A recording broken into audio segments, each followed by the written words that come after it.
بسم اللہ الرحمن الرحیم۔ آج ہمارا سبق جو ہے وہ تیسرا ہیروز میں سے ہے، sir Alexander Fleming, second year کا۔ سر الیگزینڈر فلیمنگ جو ہیں وہ اگست 1881 میں انگلستان میں ڈارول کے قریب ایک چھوٹے سے گاؤں میں پیدا ہوئے۔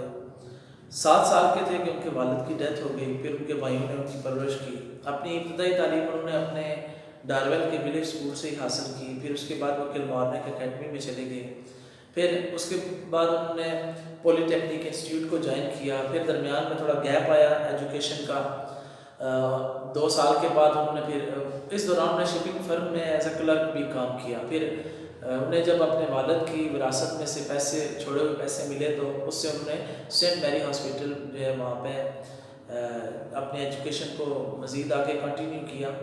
اب ان کی ابتدائی جو دور تھا اسٹڈی کا، اس میں جو بہت بڑا مسئلہ سائنس میں ڈسکس کیا جاتا تھا وہ یہ تھا کہ جراثیم جو ہیں ان کو کیسے ختم کیا جائے۔ تو اس کے حوالے سے لوئس پاسٹر کا ایک شاگرد تھا لیسٹر، اس نے کام کیا تھا۔ اس نے کہا کہ ایک ایسا مادہ دریافت کیا جس کی وجہ سے کاربولک ایسڈ کہ جراثیم کو ختم کیا جا سکتا تھا، لیکن جب اسے استعمال کیا گیا تو نقصان دہ ثابت ہوا کہ اس نے انسانی جسم کے اندر موجود وائٹ بلڈ سیلز کو ختم کر دیا۔ وائٹ بلڈ سیلز جو ہیں یہ کس انسانی جسم کا قدرتی دفاع ہوتے ہیں، جو کوئی بھی بیماری کے جراثیم جب جسم پر حملہ کرتے ہیں تو وہ پھر اس کا دفاع کرتے ہیں، اور بیماری دراصل ان وائٹ بلڈ سیلز اور ان جرمز کے درمیان لڑائی کا نام ہے۔ اگر وائٹ بلڈ سیلز جیت جاتے ہیں تو انسان صحت یاب ہو جاتا ہے، اور اگر وائٹ بلڈ سیلز ختم ہو جائیں، ناکام ہو جائیں، تو پھر انسان جو اس بیماری کا شکار ہو جاتا ہے۔ تو وہ وائٹ بلڈ سیلز اتنے امپورٹنٹ تھے تو کاربولک ایسڈ جو تھا وہ ان وائٹ بلڈ سیلز کو بھی ختم کر دیتا تھا۔ پھر اس کے بعد جو ہے الیگزینڈر فلیمنگ نے اس پہ کام کیا، اور الیگزینڈر فلیمنگ نے پہلے ایک جو دریافت کیا وہ لائسوزائم تھا، ایک مادہ جو کہ وائٹ بلڈ سیلز کو ختم نہیں کرتا تھا، اس کے لیے بے ضرر تھا، لیکن ابھی تک وہ اس کا صحیح علاج دریافت نہ کر سکا کہ جراثیم کو بھی کیسے ختم کیا جائے۔ تو اس کے لیے اس نے اپنے تجربات کو جاری رکھے کہ وہ اپنے لیبارٹری میں ایسے تجربہ کر رہا تھا تو کھڑکی کھلی ہوئی تھی، باہر سے ایک فنگس جو ہے وہ اڑ کے وہ ایک کلچر پلیٹ میں جراثیم کو اگایا کرتا تھا، وہاں پڑی، اور جراثیم جو ہے وہ یکدم ختم ہونا شروع ہو گئی، اور وہیں پر موجود وائٹ بلڈ سیلز جو تھے انہیں کوئی نقصان نہ پہنچا۔ تو اسے پتہ چلا کہ اس فنگس کے اندر کوئی ایسا مادہ موجود ہے جو کہ اس کی ڈیزائرڈ چیز ہے، اس کی خواہش میں جس چیز پر ریسرچ کرا ہے وہی ہے کہ جو وائٹ بلڈ سیلز کو نقصان نہیں پہنچاتی لیکن جراثیم کو ختم کرتی ہے۔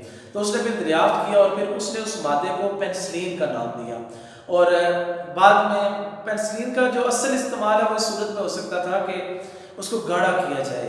تو وہ پھر آکسفورڈ ٹیم تھی جو کہ ماہر ڈاکٹرز پر، اور ان کی ایک پوری ٹیم تھی بیکٹیریولوجسٹ کی، پروفیسرز کی، جو کہ مل کے انہوں نے ریسرچ کی اور انہوں نے اسے کنسنٹریٹ کیا اور اسے عملی جو استعمال میں لائے۔ اور اس کا فائدہ یہ ہوا کہ جو پہلی جنگ عظیم ہے اس میں تقریباً 70 لاکھ سے زائد فوجی جو ہیں جو زخم خوردہ تھے، وہ زخموں میں جراثیم کش ادویات کے نہ ہونے کی وجہ سے مارے گئے تھے۔ تو اب اس طرح کی بے شمار لوگوں کی جان بچائی جا سکتی تھی، اور بچائی واقعتاً پینسلین نے ایسے بے شمار زخم جن لوگوں کو لگا ہوا تو ان کی زندگی کو بچایا بھی پینسلین کی بدولت گیا۔ اور پینسلین جو ہے اس کی دریافت کا سہرا الیگزینڈر فلیمنگ کے سر ٹھہرا، لیکن وہ اتنے منکسر المزاج تھے کہ وہ کہتے تھے کہ یہ انسان کی بنائی ہوئی چیز نہیں ہے، یہ اللہ کی بنائی ہوئی چیز ہے، میں نے اتفاقاً اسے دریافت کر لیا ہے، اور موڈیسٹی اور عاجزی کے ساتھ اس کا اظہار کرتے۔ اسے نوبل پرائز انعام بھی انہیں دیا گیا۔ 1955 میں جو ہے ان کی 73 ایئرز میں ان کی ڈیتھ ہو گئی تھی، اور ان کی فیملی کو ڈاکٹرز فیملی بھی کہا جاتا ہے کیونکہ ان کے 3 بھائی جو تھے ان کا پیشہ ڈاکٹری تھا، 2 بہنوئی بھی ڈاکٹر تھے، خود یہ بھی ڈاکٹر بننا چاہتے تھے لیکن بعد میں اس ریسرچ کی فیلڈ میں آ گئے تھے۔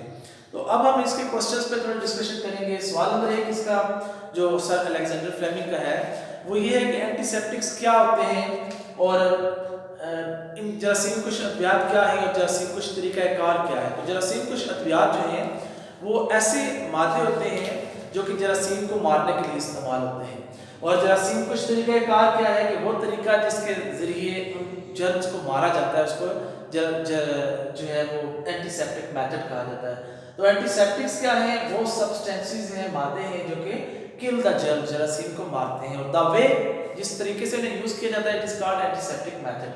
اور سوال نمبر 2 اس کا ہے کہ ان کا جو اینٹیسیپٹک میتھڈ ہے اس کا بڑی خامی کیا تھی. تو اس کی بڑی خامی یہ تھی کہ یہ ڈسٹرائے کرتا تھا وائٹ سیلز کو. وائٹ سیلز جن کی ہم نے بات کی کہ انسان کے جسم کا قدرتی دفاع ہے اور یہی اس کا مین ڈیفیکٹ تھا کہ یہ ڈسٹرائے کرتا تھا وائٹ بلڈ سیلز کو. سوال نمبر 3 ہے کہ وائٹ بلڈ سیلز انسانی جسم میں کیا کردار ادا کرتے ہیں. تو یہ ڈیفینس سسٹم ہے, نیچرل ڈیفینس سسٹم ہے, قدرتی دفاعی نظام, اور اٹیک کرتی ہے جب بیماری تو یہ پھر اس کا ڈیفینس کرتے ہیں اور مریض جو ہے وہ پھر صحت یاب ہو جاتا ہے. تو یہ بیسک ہیومن باڈی کا ڈیفینس سسٹم ہے. سوال نمبر 4 ہے کہ فلیمنگ کی جو ابتدائی زندگی ہے اس کے بارے میں بیان کیجیے. تو فلیمنگ جو ہیں وہ ڈارون میں پیدا ہوئے 6 اگست 1881 میں, اور ولج اسکول سے انہوں نے, جو ڈارون اسکول ہے وہیں سے انہوں نے ایجوکیشن حاصل کی, پھر کلمارنک اکیڈمی کو جوائن کیا, پھر ریجنٹ اسٹریٹ پولی ٹیکنیک انسٹیٹیوٹ کو, پھر سینٹ میری انسٹیٹیوٹ کو. یہاں پہ انہوں نے اپنی تعلیم حاصل کی اور اس دوران انہوں نے شپنگ فرم میں بھی کام کیا. پھر اس کے بعد نیکسٹ ہے سوال نمبر 5 کہ فلیمنگ نے پینسلین کو کیسے دریافت کیا. تو فلیمنگ نے ڈسکور کیا پینسلین کو, وہ گرو کر رہا تھا جرمز کو, اور وہاں پہ ایک فنگس آ کے پڑی اور ڈسپیئر ہو گئے وہاں سے جرمز, اور جو وائٹ بلڈ سیلز ہیں وہ بالکل محفوظ رہے. تو اس نے پھر اس کو نام دیا کہ یہ پینسلین ہے. اس طرح اس نے پینسلین کو ڈسکور کیا. تو پھر اس کے بعد سوال نمبر 6 ہے کہ پینسلین کس طرح سے کیمیکل اینٹی سیپٹک سے بہتر ہے. تو اٹ ڈز ناٹ ہارم, یہ نقصان نہیں پہنچاتی ہے کس کو, وائٹ سیلز کو. یہ وائٹ بلڈ سیلز کو نقصان نہیں پہنچاتی, اس لیے یہ بہتر ہے. سوال نمبر 7 اور 8 کو میں نے اکٹھا کیا کیونکہ دونوں کا تقریباً ملتا جلتا مفہوم ہے کہ آکسفورڈ ٹیم کون سی ہے اور اس نے پینسلین کے حوالے سے کیا کام کیا. تو آکسفورڈ ٹیم جو ہے وہ پروفیسر ہاورڈ فلورے اور ڈاکٹر ای بی چین, ان کے سربراہی میں کام کرنے والی ایک ٹیم تھی سائنٹسٹ کی, جو کہ سکسیڈ کامیاب ہو گئی کنسنٹریشن اس کو گاڑھا کرنے میں, عملی کشید اس کا تیار کرنے میں پینسلین کا, جو کہ بیماری کے خلاف استعمال ہو سکتا تھا. تو آپ جانتے بھی یہی ہیں اور ان کا کام یہی ہے کہ یہ سکسیڈ ہوئے. تو دونوں سوالوں کو آپ ایک طرح سے اٹیمپٹ کر سکتے ہیں. سوال نمبر 9 جو ہے وہ یہ ہے کہ پینسلین ونڈر ڈرگ کیوں کہتے ہیں پینسلین کو, کہ یہ ایسی دوائی ہے جو حیرت انگیز دوائی ہے. تو اس نے سیوڈ کاؤنٹ لیس لائفز, کاؤنٹ لیس کہتے ہیں ان گنت جانیں اس نے بچائیں, تو اس وجہ سے اس کو ونڈر ڈرگ کہا جاتا ہے. سوال نمبر 10 ہے کہ فلیمنگ اپنی ڈسکوری پہ پراؤڈ تھا, اسے غرور تھا اس کا. تو اس کا جواب یہ ہے کہ نو, وہ یہ اس پہ پراؤڈ نہیں تھا. وہ کہتا تھا کہ it is not man made, یہ انسان کی بنائی ہوئی ہے ہی نہیں ہے, یہ تو اللہ تعالیٰ کی طرف سے ہے, تو اس لیے وہ اس پہ پراؤڈ فیل نہیں کرتا تھا. اور اس کے بعد سوال نمبر 11 ہے کہ پینسلین جو ہے وہ امریکن لیبارٹریز میں کیوں نہیں دریافت ہو سکتی تھی, کیونکہ وہ جو امریکن لیبارٹریز ہیں وہ بہت ترقی یافتہ قسم کی لیبارٹریز تھی, جو کہ ڈسٹ لیس ہیں, بالکل صاف ستھری ہیں, سٹرلائزڈ ہیں, جہاں پہ جراثیم کا ہونا ہی ناممکن ہے. تو ایسی جگہ پہ کہاں ممکن تھا کہ کھڑکی کھلتی اور فنگس وہاں سے آتی, اور تو بس یہ اللہ کا ایک نظام تھا. تو وہ it is not possible that penicillin can be discovered in American laboratories. Last سوال ہے اس کا, فلیمنگ کی اچیومنٹ جو ہے اس نے اور کیا کامیابیاں اور کیا دریافتیں سائنس میں جو ہے ان کی راہ ہموار کی. تو اس نے سٹیمولیٹ کیا, اس نے تحریک دی کہ نیو ریسرچ کی جائے اس فیلڈ میں, اور نیو ریسرچ ہوئی اور بے شمار نیو ڈرگس جو ہیں وہ آئیں, اور اینٹی بایوٹکس جو ہیں ان کا اب ہم ایک طوفان دیکھتے ہیں میڈیکل انڈسٹری میں جو سامنے آئے. تو وہ سارے اسی ریسرچ کا نتیجہ تھے جو کہ پینسلین کی دریافت کی بدولت ہوئی. تو آپ اس پینسلین کا جو بیسک کنسیپٹ ہے اس کو ذہن میں رکھیے گا کہ یہ وائٹ بلڈ سیلز کو نقصان نہیں پہنچاتی اور جراثیم کو جو ہے ختم کرتی ہے, اور اسے دریافت کیا الیگزینڈر فلیمنگ نے, اور اس کی وجہ سے سائنسی پروگریس جو ہے وہ بہت زیادہ ہوئی. والسلام.